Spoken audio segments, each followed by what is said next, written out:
Hi, it's Kelsey from Junk Journal Magic. Today, I'm going to do a flip through of my main journal. I'm just going to say this up front. This is a long video. I have done everything I can to edit it down. I can't run through things faster, can't speed them up like I do with my art videos. I'm going to show you the process. But I do have a little light music back behind everything just to kind of make it more interesting to me, because I'm watching it going, ugh. This is a flip through of a journal where I have collected a bunch of information, and I'm just going to come clean and tell you I write fiction. I write sci-fi, and I'm using stuff from all of these sources that I have to have fun in fiction.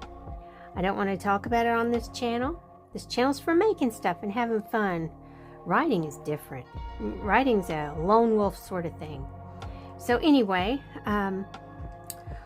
some of this stuff gets a little bogged down, and I found I had to go back and redo sections of this flip through just to try to make it very clear and speed it up. So you don't have to tell me it's terrible. I gotcha.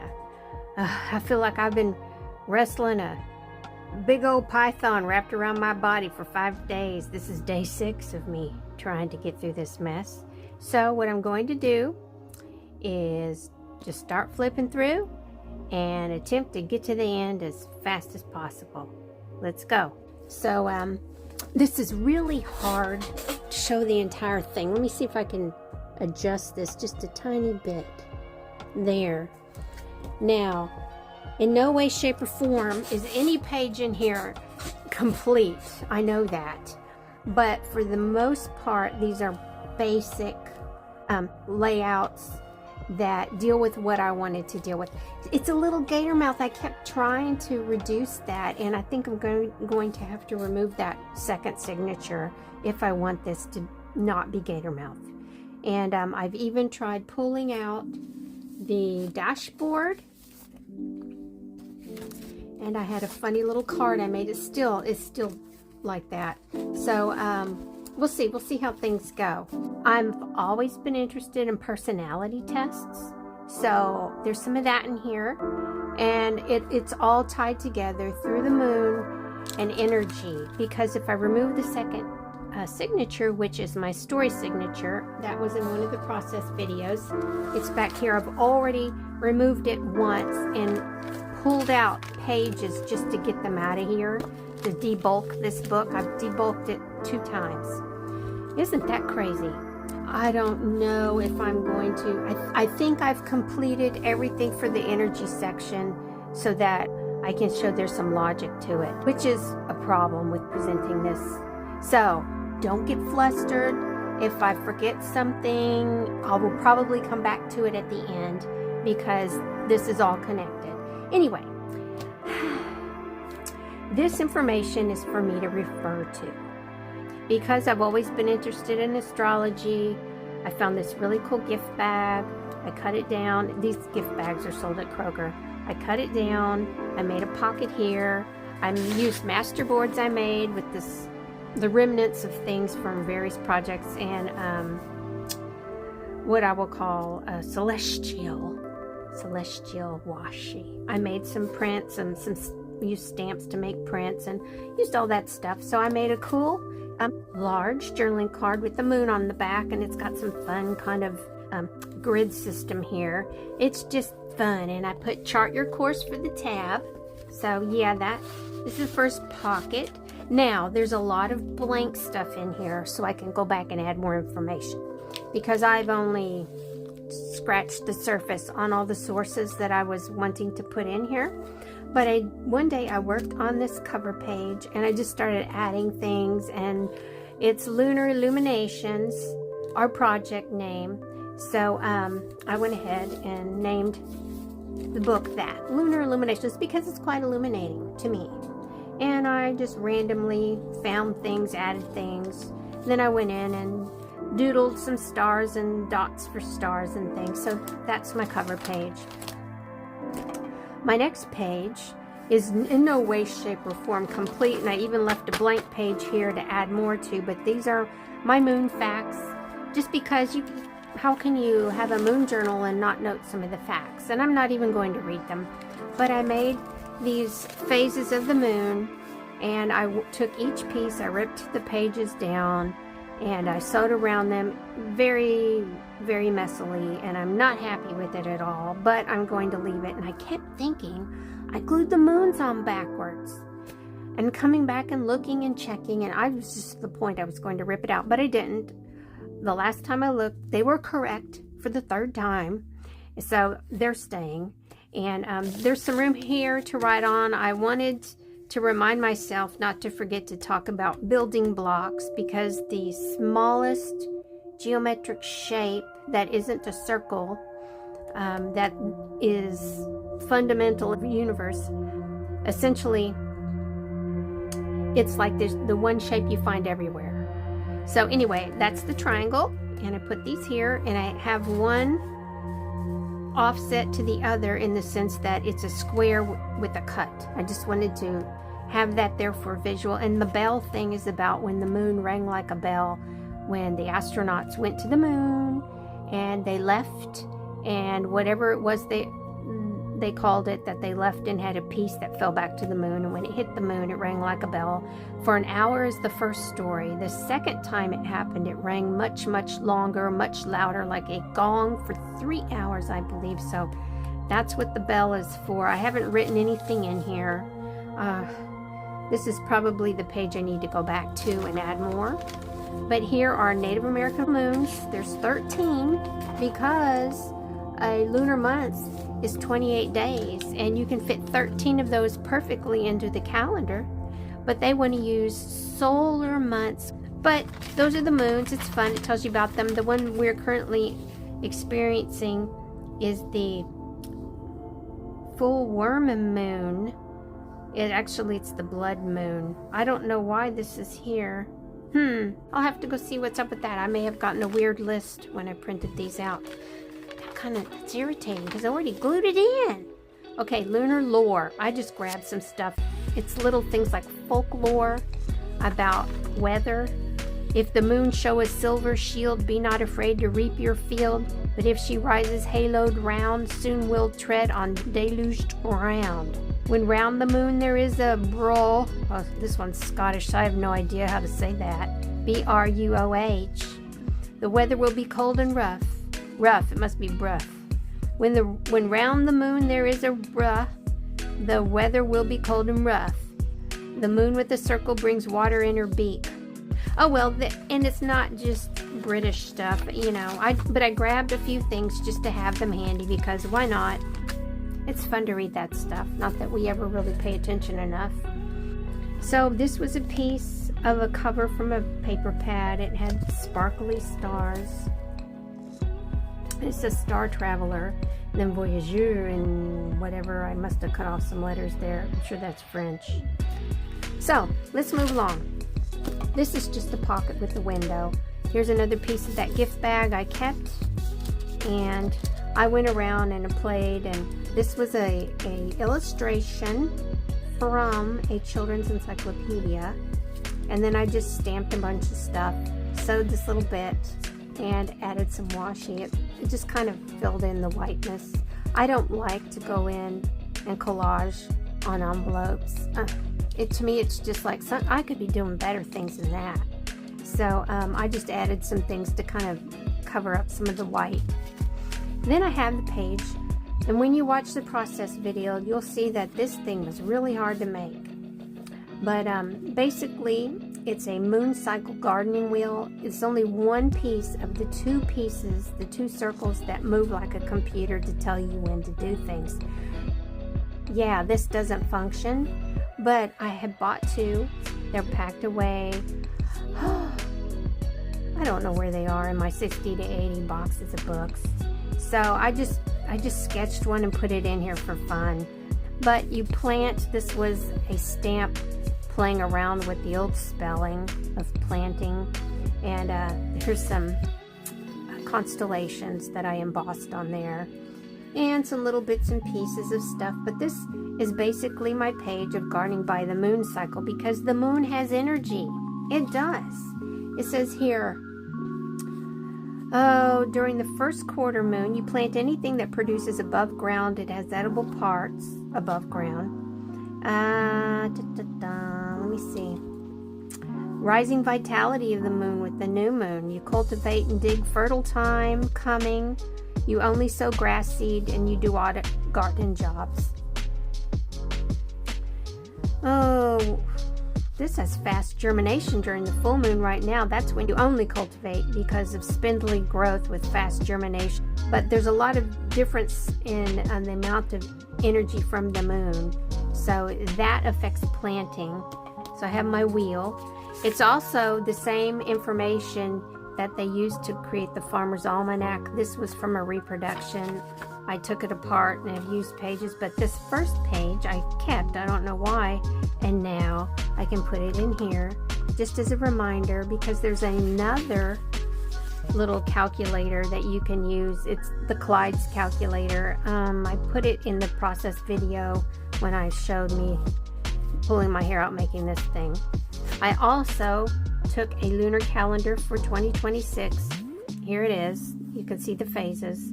And basically with each month you can figure out when is the new moon and the quarter moons and the full moon. So that's that. And it's just here with shine bright like the moon. Oh, I love this paper, so I put it right there. I covered the back of that envelope. And then I went from using energy to plant to electroculture. And I'm not going to explain all this to you. I'm just going to say it's how to garden, because this is gardening. It's how to help your plants be stronger, healthier, and more hydrated, less likely to be attacked by plants. Basically, in a 3 foot or like a meter area, you use an antenna you make with copper wire. You can also use a pyramid. I just put that in here to remind me. You basically need to go to Yannick Von Doorne's YouTube page and watch his shows that are in English, because they're also in French, and he'll tell you how to do all this stuff. You need to spiral these coils a certain direction for the northern hemisphere. So that's what all that is. And it's basically things people used to do to increase the fertility of their garden. This is a fun little twinchy I made with the Aries. I'm sorry, this is Taurus. Aries. This is Taurus. The joke about the bull is they're always wondering when it's time to eat and what's for dinner and all that stuff. So that's why I put long to eat. Okay, and over here, this is Philip S. Callahan's book covers. I read his stuff about 2 years ago. No, about 3 years ago. And basically it's the same concept of electricity in the atmosphere that these antennae channel down to the ground. And he said with these tall stone towers in Ireland when he was there, I think it was World War II he was there, and he was a radio tech or something. He was a specialist during the war. And he said that at the base of these towers, no matter where he went, he saw that everything was growing lush around them, because these towers were channeling atmospheric electricity down to the ground. And that electricity makes the soil healthier for the biome and keeps the biome moister. It keeps it hydrated. So that's really interesting for Texas, where we have xerotypic plants, because plants have to be adapted to dry conditions, like not desert. Well, I'm not in the desert, but it's very dry here sometimes. So, and we have, we have drought. So this is nature's silent music. That's implying that there are bands of radio waves, like different zones. That's what the silent music is that bugs can hear.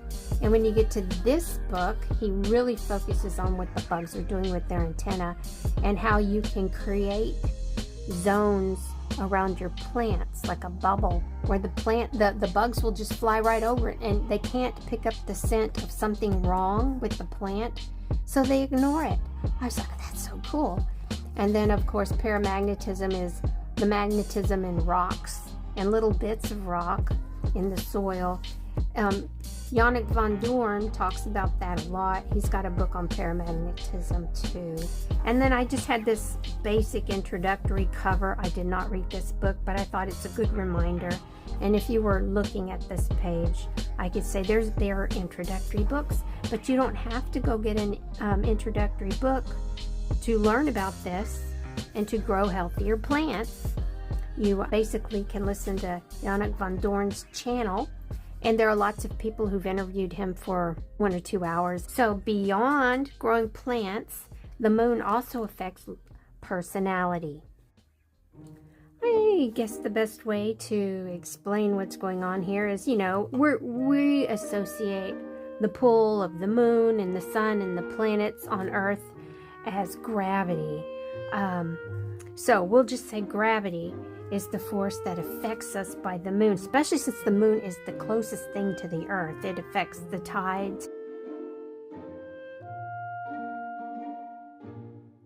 Personality boils down to numbers. Even the moon has a number. It's numbers 2. I have a little collection of information here. And there's facts about the moon. The zodiac sign that it rules is Cancer. I'm a Cancer. Let's see. The moon never goes into retrograde. Now that's interesting because Mercury was in retrograde when I was born. And that explains a lot of things in my life. But the moon's number is 2, and it represents intuition, emotions, femininity, and the subconscious mind. People influenced by the moon energy are often sensitive, imaginative. I was just thinking something and I forgot what I was reading. Imaginative and empathetic. Well, my husband would say, you're over emotional. So we'll say sensitive's a nicer way of putting that. Anyway, the people with a life path of number 2, and I'll tell you what a life path is, related to the moon, are considered natural mediators and peacemakers. All this is affected by what the moon's doing, because the moon has fluctuations in its energy. That's the point. And the moon has a 28-day cycle, which is an average of the 27 versus the 29.5, so they average them. You probably read different numbers here and there, but that affects human behavior and emotions. We know it affects the menstrual cycle. The moon influenced individuals have stronger intuitive or psychic capabilities.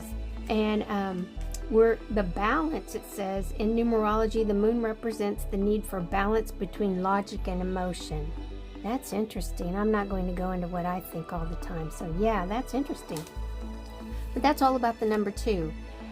Even though I'm a Cancer, I was also born on the 2nd day of July, and that affects that number 2. Then you figure out which numbers you are, and someone calculated the moon's number in numerology, which is what I'm talking about is numerology. You add together the date of your birthday. You add together the values of each letter in your full given name, or just in your nickname, whatever you go by. Say you go by your first name that you were given, that would be your given nicknames. You can also have consonant values. You take your full name and you add up the values of all the consonants, or you add up the values of all the vowels, and you get numbers. And based on what it all boils down to in the end, you should come up with a 1-digit number. And if you have like a 19 is your total, or a 1922, you go in and add each of those numbers together, and then if you get another 2-digit number, you add those 2 together until you get 1 digit. And when you get 1 digit, you end up with 1 through 9, and that leads to a whole nother level of personality typing. It's really, really fascinating. Someone's done it with the moon phases, and here's the 8 moon phases that have a value.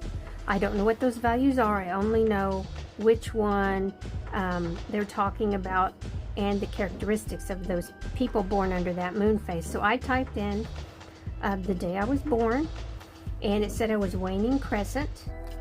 And that says, waning crescent right here, I'm dreamy and contemplative, individualistic, and solitary. Say, if you were born on the first quarter moon, you're competent, a doer, and restless. If you were born under the waning gibbous moon, you're thoughtful, evaluative, or judgmental. I mean, this is really interesting. I'm not sure how they calculated these different phases, but I can dang sure bet that these are accurate, because when I get into numerology and start looking at things, they are freaky dead on.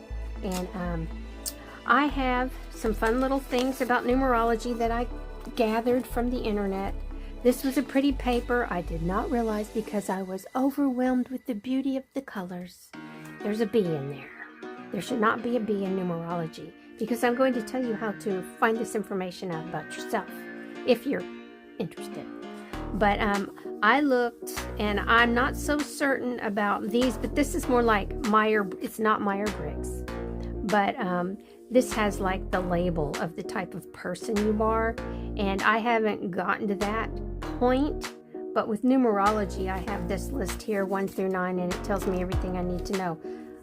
Primal force, it says here, leadership and independence. Well, that could be primal force. And then number 2 is all-knowing. And number 2 here is cooperation and harmony. So maybe I just need to remove this one. Yeah, let's take that off there. Yeah. So now, after I've removed that, we do have the list of the numbers and what they mean. And we have our master number list, which means when you go in and you add up your birth date or your given name or your known name, and when women get married, they have a new name number, so you have to recalculate. Consonant, vowels, all that stuff. When you add it up, sometimes you come up with double ones, which is 11, or double fives, which is 55. These are master numbers, and they are like these numbers to the nth degree, like number 1 on steroids. So they're really interesting. I put 11 and 33 in here because I have 2 11s and 1 33. So I just put that in there for my information. Now I have a not so perfect little clipboard. Let me finish with over here. There are some angel numbers too. I'm not real familiar with these, but I'm told that you could have one of those days where you see 222 up on a billboard and 222 down on a license plate, or 444, a time 4:44 on the clock, on the digital clock. You know, it's just weird. You may see a lot of this, and that's like angel numbers where they're trying to get your attention, where you need to wake up. And each of these numbers, these triplets of these numbers, have different meanings associated with them. Like, okay, 777, you're in the frequency of manifesting your dreams. Good things are coming your way. Let it flow your way. Okay, so these are like fortune cookie numbers. They make you feel good. So if you see these, look them up online. That's cool. But we did the moon value numerology. Vedic numbers is just for my information. It's a different way to calculate these numbers. All the various types. I'm going to have to put something on here. These little letters are not sticking well. So what you do is you go online, and there'll be 2 different little tables, and the whole alphabet will be listed there, and above or below that number will be the value of that letter, like here, like with these Scrabble letters. Each one has a number. And okay, these are not the correct numbers. These values will not tell you what you need to know. But say these were the numbers. You would add up 5 plus 1 plus 1 plus 3 plus 4. And you get a total. And if it's 2 digits, you add it together and you get it down to a single digit. So that's what you do. You go find one of 2 different tables. And I've used both. It's no big deal. And then you go look up the values. And if you get master numbers, look up what those mean. That's fun, and I think you will find it shockingly correct. I also had some of these little things, and I made a funny little quote from me. Numbers are the universe's Morse code. That just cracked me up when I thought about it, so I'm going to put it somewhere because I can. And Let me see what else. What else? Numbers are also in tarot and astrology because they are the same thing. They're just in different mediums. They have a lot of pictures. When you look at numerology, you're just looking at the number.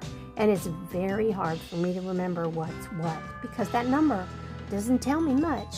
I'm supposed to know these things. I'm supposed to be smart and be able to remember, but I mean, it's like looking at the word "the." What does "the" mean? T-H-E. That's all I see. The this or that. It's exact. So that's it. Okay, let's keep moving. Now, both of these pages have large cards. I had these fun folders. I guess they're file folders with some kind of notation system on them. And I decided to use them in here. I got them at the thrift store ages ago. This one is huge, but you never know. I might need to list something, so that's in there. I'm sure it's too bulky, but I've already cut this one down into one piece, so it's going right back in there. And those are blank spaces for me to note things. And there's also some blank area under here. I can add more papers if I need to, or I can just write. So all of this with numbers is observable celestial mechanics. I love that. I love how it has a name. So if anyone gives you heck about looking into numerology or your birthday to see what it means, or astrology, anything like that, you can just call it observable celestial mechanics and tell them to go stick it. Okay, patterns. Math is all about patterns. Looking for patterns. That's science. Time. I haven't done as much with time as I want to yet because I wanted to really get into the changes in the calendar system. I'm going to do that. I just have some notes from Hidden Mathematics with Randall Carlson at After School. It's on YouTube. It's Ancient Knowledge of Space, Time, and Cosmic Cycles. And he goes through sacred geometry and distance and symbolism and form. And anyway, he gets to time and the secular, which is what we're using, the Gregorian calendar. It's created for us by some group versus sacred calendars that track something like the lunar cycle, and they're natural and they make sense. I'm not going to go through that now, but I did put some stuff in here about the Kali Yuga cycle, and I will be getting back to that at some point. I also made this page. It's got 2 cards of that same cool, whatever sort of funky ledger. We'll call it that funky ledger. I created this master board. They're calling the collab painting with paper. So I painted with paper and I stamped this background page, but all these patterns are from the inside of security envelopes. I actually meant to put this on another page and I goofed up. I was just sewing, and then I punched holes, these divots, and I come back and it's on the wrong side. I can't fit it on the page over here I wanted. So yeah, that was like, oh my gosh. Okay, then we get into the electric universe, and it's that everything is electric in the universe. Plasma, what's the other thing? Ether. Plasma and ether are really there. That's what they say. And these are hard scientists. They're talking about this now. The only point of putting that in here is that the moon is part of the universe. It's connected to and affected by planets, the sun, there's all this stuff going on, and everything has an electric charge. We're looking at energy, right? This is really cool. I don't want to talk about it much. You can go look it up online. There's a website called The Electric Universe. You can hang out there for months and probably still not read it all. I made a little pocket to tuck my papers into. This is a little summary, so I just added my little summary down in here in case I'm thinking, oh, is that affected by this? And I can go look, and it'll give me a nice little paragraph about something like electricity in space, plasma importance, terrestrial electricity. So I made a little pocket with this handmade paper, and I glued humans are antenna on here. Gregg Braden talks about this all the time on his channel. So does Billy Carson. So don't laugh at this. You're an antenna. And It's probably what's behind Leonardo da Vinci's nice sketch here. So this is pocket isn't gluing well to my black acrylic painted packaging paper from Amazon. So I just want to tell you, if you decide to do black acrylic painted packaging paper, you should try to sew things on before you sew your signature in. That way they're really sturdy. I used Fabri-Tac on this. I've had to glue it twice. So I'm not messing with that. But say, okay, you're an antenna. You can shine by connecting with the universe. This is the really interesting thing about it all. They say that as an antenna, your subconscious is actually still connected to the God source, the creator that's out there. And you can connect to it and download, and maybe that's where we get our ideas. So in art, that's cool. It's like, maybe that's what we call our muse. But I really haven't finished here. My problem with this page was that it's this black paper, and I may not put anything else on here. I just stuck this, I wanted to call it a shiny. I just stuck this Twinchie on here because I'm like, I've got to do something, and it was laying right beside me, and I'm just looking, I'll just glue it down and move on. This page is like an explosion of flash of like epiphanies, because if you seek, trust me, you'll find. And part of that brings you back home. You circle back and come home. So things that I have learned about from different people on YouTube have really changed some of the things I think about, which I think a lot because Gemini's rising in my little world. Because my personality is affected by Gemini rising, I think too much. And Billy Carson, he's got a great channel. He's very calm. He wants everybody to love everybody. You can't get offended there. He may not talk nicely about your religion, but he doesn't do it in a way where it's real ugly. He just kind of says, you know, that's just going to do this, you know. So that may bother you, but it doesn't bother me. I've been trained to listen. And Billy Carson says there are Metatron crystals. It's the fourth dimension. It's a crystalline structure, and light passes through it to create a shadow, which is the third dimension. We live in a shadow. I thought that was really fascinating because you hear all this stuff like, here's a little tab. Where there is light, there is shadow. That's in one of the acrylic stamp sets I have. Things about the sky and stars. I thought, oh, that's really cool. Really cool. And his point about angels is that angels is a mispronunciation of the word angles. And angles are wavelengths of light that move at different speeds. And they go through dimensions. There are 11 dimensions. Now remember, I'm just researching this for background information for different cultures in sci-fi. That's really interesting because I talk about the speed of blue and the speed of red when I'm joking around with people, because you see colors because light is moving at a certain speed, and our eyes pick up that wavelength and we see that color. So that's really interesting to me. And then 432 hertz is a calming, peaceful resonance. And if you listen to music played at 432 hertz, it's very healing for your body. Very interesting. All matter is conscious, Billy said, and he's not the only one. Federico Faggin says it too, and he's the inventor of the commercial microprocessor. So he's a big-time physicist, and he says the same thing. And then beyond that, Billy Carson, it's just really interesting. He says, we live in a simulation. It's a holographic universe.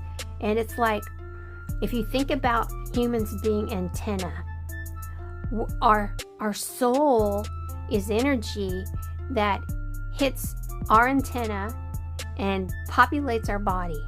Okay? That, I don't know if that makes sense to you, but think about it. He says that each one of us has a different receiving, I'll say, number. Like you'll be tuning the dial on an AM/FM radio, trying to get to that radio station and get it to stop being all fuzzy sounding, and that those tiny little differences when you turn that dial is exactly what's happening when we each receive our soul. Is that cool? That's really cool, especially when you write sci-fi. Okay, so Federico Faggin says the same thing. And a lot of his quotes, I didn't get real deep on him. I ran into it last week, or a week and a half ago. And I'm sitting there going, what is that? Because something like this was written on as a title on the video. And then it said something else below. And I'm like, oh, I gotta watch that. The problem is I do it at night when I'm supposed to be sleeping. And when I wake up, I go turn on YouTube and I watch things that put me to sleep purposely. I was there 3 hours listening to his videos. It was that fascinating. But he says the same thing. And the thing that's most interesting about what he says is the creator source energy created the universe, and that it's expanding in the sense that each of us, and Billy Carson says it too, each of us are an aspect of that creator source here to collect information. We're here to sense things, learn about what's around us in this third dimension shadow that we're populating. And that information goes back to the creator. And as it grows, that information, we'll call it a library, grows. It's the universe. Federico says that's what he thinks, why the universe is expanding, because all that information is gathering and it's blowing up like a balloon. So that was really cool. That's really neat information I might have to play with. So then I made a pocket because I had so much stuff from Billy Carson. This is 2 different pages on podmerized.com. And it had little summaries of all these topics that Billy Carson talks about everywhere. So I had so much information. I cut down another gift bag I bought from Kroger. I believe it was $8.59. And I couldn't buy it. And then I saw it again. They were all sold. And then they were restocked. There were 2. One was gone. This was the last one. I said, I'm doing it. And so I made a pocket for it. I had to make sure it was going to be okay in here. I went ahead and used this gold paper, and the back side is matte flat paper, so it'll glue well to this brown paper. Oh look, I forgot there's a pocket and I didn't put anything in there yet. So I went ahead and glued before I glued it on here, I sewed these 2 together just so the gold and purple would mesh really well. Then I just glued around 3 sides and created a pocket. I'll need to put something in there. But I love that. And then this is my page of cool quotes. And I'm not going to read them. Should I read them? Oh, okay. I made this yesterday for a collab. Cabinet of Curiosity prompts. I had to use this old word. There's a list of them. This old word nobody uses anymore. Somniate. And I have insomnia, so this one hits home. Anyway, I went ahead and made a to-be-read list with book covers from different sources in here, and I wanted to make sure that I remembered to grab one and read them.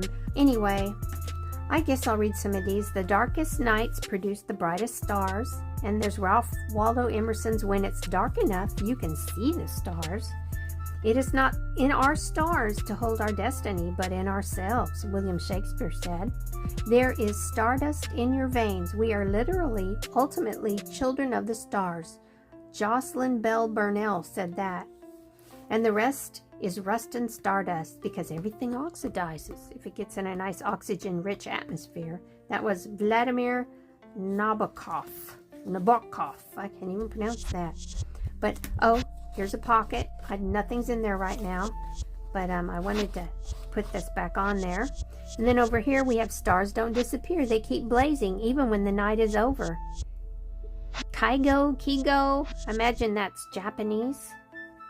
And we are spiritual beings temporarily imprisoned in a physical body like a machine, but we are much more than a machine. We are conscious, infinite entities, irreducible. And that's on one of those, oh, what does this say? I can't read that. Something system. Sorry. We are the stars. And then Carl Sagan said we are made of stardust. He said that in 1980 on Cosmos on TV, and everyone took it from there. It's been in Flat Stanley because Possum Patty used it for a really interesting book cover. So anyway, these are just things I thought were cool to think about. I added flashy washi and some other things. This was from a paper pad. I thought it was really cool. Put it in here. It's very thick. The back side, this is actually a piece of large envelope, and so I went ahead and inked around the edges and stuck another piece of paper from a paper pad on here. I like that with the planets and all. This is a belly band I made. These are Twinchies I made. In the dark be fearless, and there's an astronaut. So far away, Viking mission to Mars. Those 2 postage stamps are really cool. It says, we are the stars wrapped in skin. The light you're seeing has always been within. Like that too. Now this is about that 432 hertz, and it's in Verdi's A. That's what they call it. I guess it's a classical piece of music, and it just talks about how it improves your sleep, enhances meditation, reduces stress and anxiety, and emotional grounding. So that energy can affect the way you feel. So if that can affect the way you feel, why wouldn't the pull of the moon do that to you? Yes, I think it does. And so there's also Kundalini, which is when you have like emotional epiphanies, get this feeling, and it happens along your spinal column. They call it serpent power. I just put it in here because a lot of people try to awaken that with meditation, and they'll be outside with the full moon, and sometimes it happens. It's like having an epiphany. So I'm not going to talk about that very much. I'm just going to turn the page and hopefully finish this right away. The last thing I wanted to show you, I don't have much in here for astrology. I do have signs, but most people know what astrology is, so I don't have room for it right now. I'm not putting it in here. But I had these tarot stickers someone gave me. They're from Temu. There were some of the major arcana missing out of that set, but these are the ones that are left in order. I will just point out that each one has a number. The Magician is number 1, the Fool is 0, 2 is the High Priestess, 3 is the Empress, 5 is the Hierophant, 9 is the Hermit. It goes on down to 22. 21 is the World. These are really interesting. I think what draws people the most is the fortune telling, and that's really cool.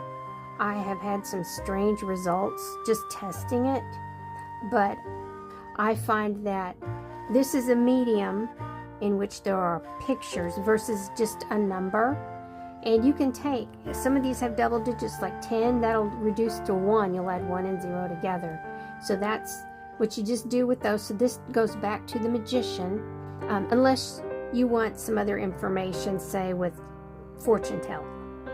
So I'm not saying it's bad, it's wrong, I'm not saying anything like that. I'm just saying the number pattern's still here. It's easier for them to associate that picture with that particular number.